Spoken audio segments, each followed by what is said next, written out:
practical things, technical colleges and things like that should not be looked down upon. I think should be encouraged.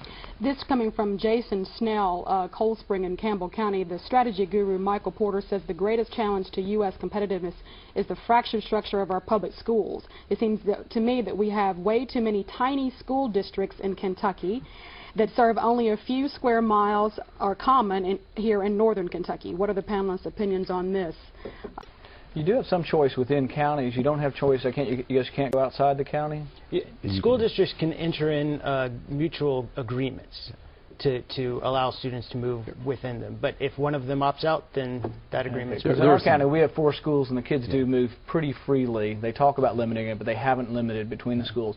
And the more choices, the better, because then the good schools thrive and the bad schools don't. And you know, that's the way for the kid that is the disadvantaged kid who's coming from a poorer background or a bad neighborhood to leave and have his mom drive him 5 miles out to another school. You know, give him the choice. Let's get back to the $456 million shortfall, if indeed that's what it is. I know semantics perhaps here. Okay, we talked about cigarette taxes. We talked about expanding the sales tax, the wealth tax perhaps when people are using limousines and charter planes, that kind of thing. What other taxes would you put on the table for lawmakers and the governor to consider? Or specific cuts? Well, what would you cut? And should it be across the percentage board cut, or should it be just take and eliminate a program altogether or service altogether?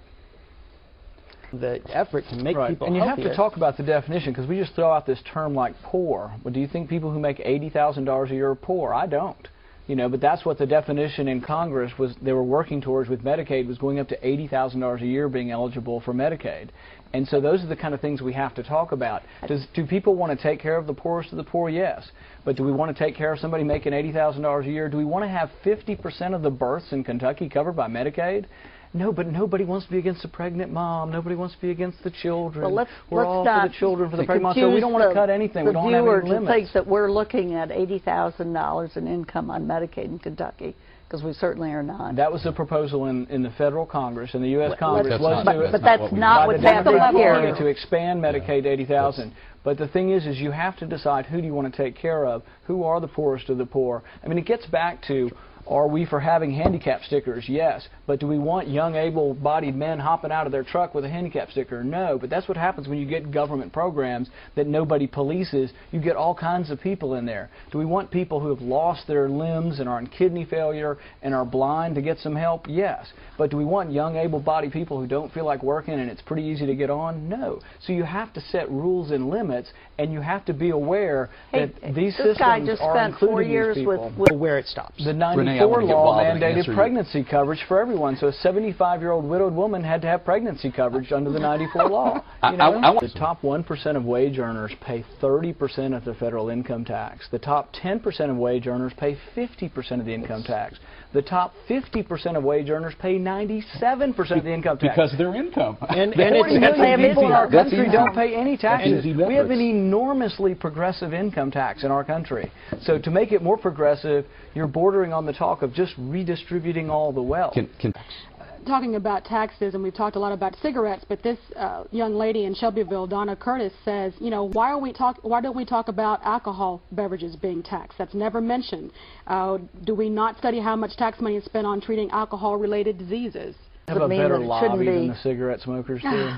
What? They have a better lobby than the cigarette smokers do. The alcohol tax in Kentucky is a wholesale tax, and I think it's around 15% right now. Well, the bottom line is, do we want our tax commissioner to be the moral commissioner of sin? I mean, do we really want to punish those people who we think are sinning and doing bad things?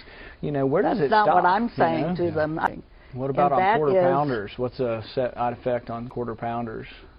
What about $1 extra tax on all the quarter pounders? Just think of the obesity we could cure. I mean, it just really isn't our job to tell people whether they should smoke or not.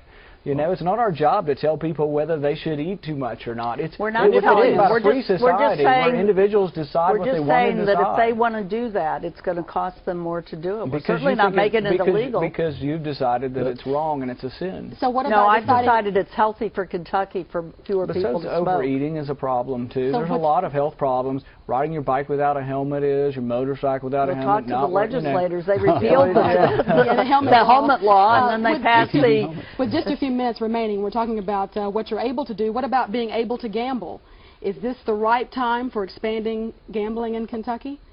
And your take on whether or not that actually has the gusto this time to go through so that voters can decide? I didn't know. But you could, if you get the $500 million that Bashir said you could get out of it, that could, and that was, the pie was... And our position was we want a significant portion of right, it and to you go were into going to get a treatment significant It's portion. okay to gamble on the lottery, though, but just not on slot machines.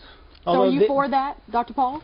Oh, I'm against legislating morality. I mean, I'm for having crimes and having laws against things that are violent crimes, but things that are nonviolent shouldn't be against the law. How about the lottery? Shouldn't we ban the lottery then? Isn't that gambling? It's just worse odds. The slot machine's a lot better odds than the gambling. Yeah, I mean, it's a 137 million to 1 to buy my lottery ticket, but I probably got about 300 or 400 to 1 on the casino machine. To my knowledge, Kentucky Youth Advocates is not a major advocate of the lottery. And you would know, right? That would be the consistent position. If you don't believe in gambling for moral reasons and the government should ban it, you should consistently oppose the lottery. 1 minute left. Let's go around the table, do a round robin. What should lawmakers do, sentence or less? Dr. Paul? First, take a deep breath and 10 realize that there are no cuts. We are cutting proposed increases in the budget. Very good. Thank you all very much for this discussion on the state budget, and I'm sure we'll talk about it again. Thanks so much for joining us. Bill Goodman, we will be off next week, but join him December 8th, and he'll be back then. Thanks so much for watching Kentucky Tonight. I'm Renee Shaw. Good night.